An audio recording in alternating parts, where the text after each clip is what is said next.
Hai, Assalamualaikum dan salam sejahtera semua.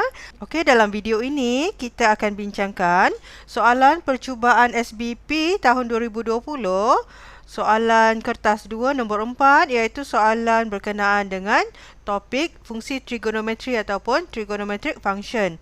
Okey, soalan 4A, buktikan bahawa 2 sin X bahagi dengan 2 cos X tolak secant X sama dengan tangent 2X. Okey, perhatikan di sini ya, persamaan yang di sebelah kiri, yang ini, lebih kompleks berbanding persamaan yang di sebelah kanan. Jadi maknanya kita akan mulakan pembuktian kita dari sebelah kiri untuk kita buktikan sama dengan yang sebelah kanan. Okey, satu lagi perkara yang perlu difikirkan ialah apakah rumus-rumus yang terlibat dalam pembuktian ini. Jadi kita perhatikan dekat sini, kita akan menukarkan persamaan yang sebelah kiri kepada bentuk tangent 2x di mana 2x ini merujuk kepada double angle formula ataupun rumus sudut berganda. Jadi di sini cikgu sudah sediakan rumus-rumus sudut berganda yang berkenaan dan kita akan tengok mana satu yang kita akan gunakan. Okey, kita mulakan dengan di sebelah kiri kita tulis persamaannya iaitu 2 sin X bahagi dengan 2 cos X tolak secant X. Okey, perhatikan di sini secant adalah, tengok huruf ketiga, C adalah cos iaitu 1 per cos X. Okey, 1 over cos X. Okey, kita permudahkan ini. Perhatikan dekat bawah ni, yang sebelah kiri adalah bukan pecahan tapi sebelah kanan pecahan 1 over cos. Jadi apa kita kena buat ialah kita samakan pembawah bagi pembawah ini iaitu yang kat atas ni kita tak buat apa-apa, kita salin balik, dia jadi 2 sin X over 2 cos X ni kita nak samakan pembawah jadi cos X, kita darab dengan cos X. So 2 cos X darab cos X, dia akan jadi 2 cos square X. Okey, kemudian kita sambung sebab pembawah dia dah sama, jadi minus 1 over cos X. Okey, boleh? Okey, sekarang kita perhatikan ada 3 lapis fraction, pecahan kat sini. Jadi yang mana satu bahagi ni? So kita punya bahagi yang asal yang ini. Okey, so kita tahu bahawa bahagi pecahan kita boleh tukar kepada darab dengan kita songsangkan pecahan tersebut. So dia jadi macam mana? Dia jadi 2 sin X, darab dengan pembawah yang pecahan yang di bawah ni kita kasih songsangkan, dia jadi cos X bahagi dengan 2 cos kuasa 2X tolak 1. Jadi kita ringkaskan, dia jadi 2 sin X cos X bahagi dengan 2 cos kuasa 2X tolak 1. Okey, sekarang kita perhatikan 2 sin X cos X, kita boleh gantikan dengan menggunakan formula 2 sin X cos X dekat sini adalah bersamaan dengan sin 2X. Dan pembawahnya adalah 2 cos kuasa 2X tolak 1. Kita perhatikan dekat rumus sini, kita dapati 2 cos kuasa 2X tolak 1 merupakan cos 2X. Jadi, kita buat gantian di sini, ini bersamaan dengan sin 2x bahagi dengan cos 2x. Okey, dan kita tahu bahawa sin over cos is tangent, so this is equals to tangent 2x. So terbukti ataupun proven. Okey, boleh?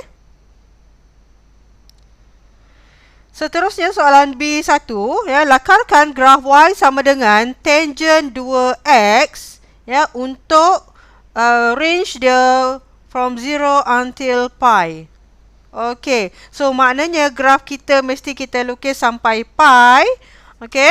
Bukannya 2 pi yang macam selalu kita buat. Okey, so apa maksud tangent 2x?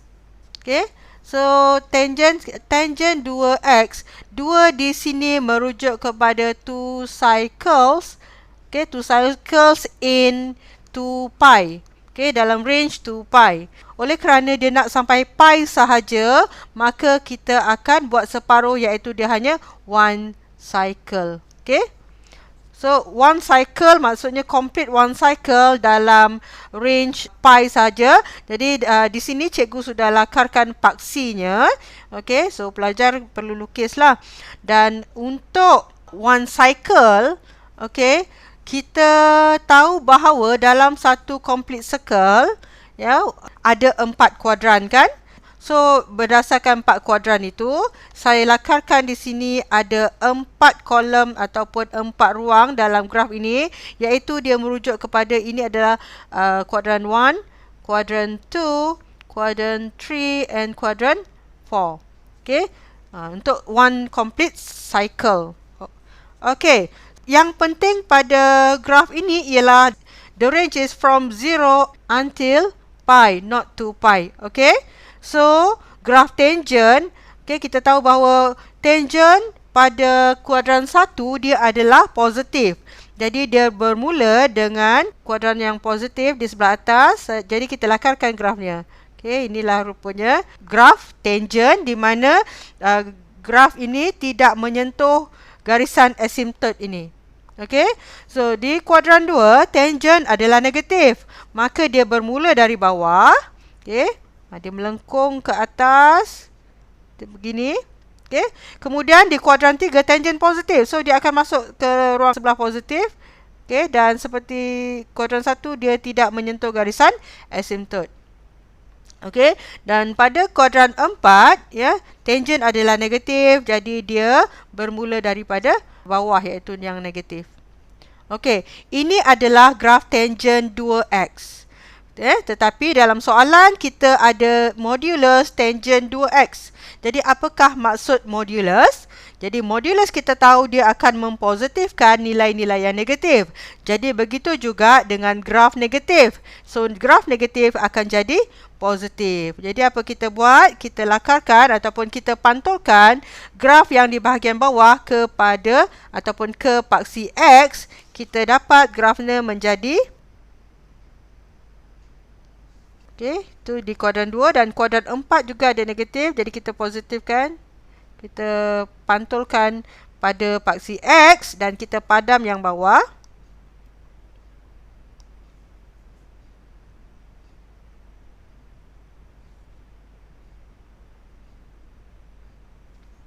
Okey, so kita dapat di sini adalah graf Y sama dengan tangent 2x. Okey, so dekat sini biasanya ada 3 markah untuk graf, iaitu markah yang pertama adalah bentuk.